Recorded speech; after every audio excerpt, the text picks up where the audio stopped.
we're short in every aspect of education. Everyone's just stretched thin. I mean, we have trash cans that are full of trash and not enough custodians to do their jobs. I am now the only special ed math teacher at my school. For 20 years, I've lived paycheck to paycheck, and I know many teachers who have had to have second jobs.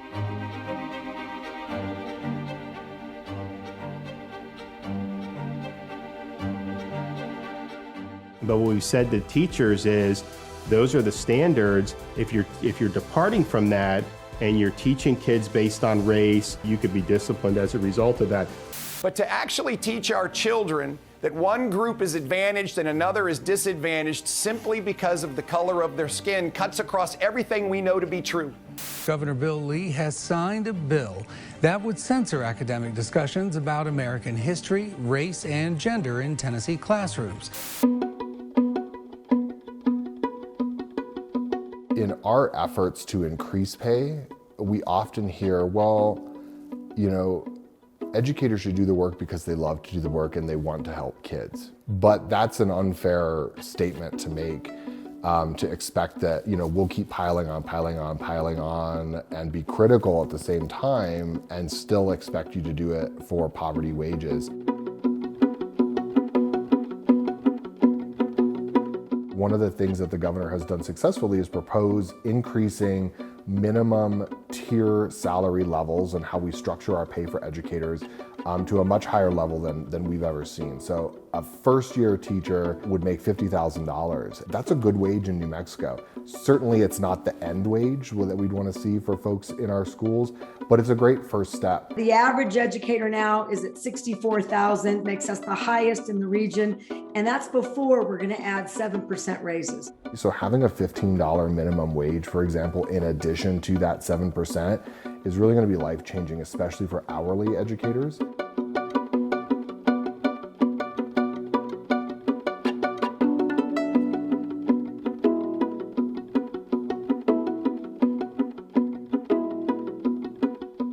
Funding educators in a way that's dignified should not be a political issue, but it is. And so depending on who occupies the governor's mansion, some groups shift positions, let's say. And so this year, because the crisis is so bad, we have found sort of strange bedfellows in that sense, where folks who had not been as enthusiastic about compensation increases or increases to healthcare coverage or pension coverage are now suddenly saying these are great ideas. These raises represent the difference of being on Medicaid with your family, the difference of having to have a second or third job or doing tutoring work on the side, the difference of driving the bus during the day and having to take extra routes for extracurriculars just to make ends meet.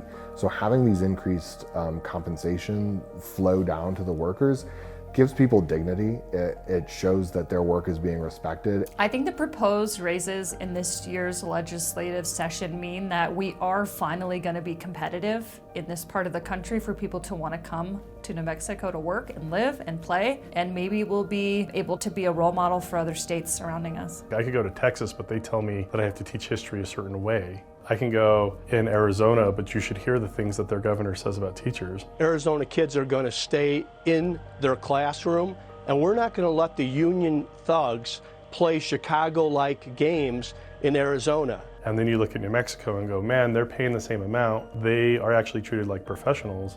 I think that will help with the shortage. But there's a shortage nationwide. We can't just do this on a New Mexico level. Every state has to do this. This has to be a national movement to get people to go back into education. There's work to be done, to be clear. I mean, we do need to continue to look at adjunct pay at higher education institutions. We need to look at increasing our minimum wage over time. Our work is not done as far as remaining competitive in the long term on salaries for the entire system.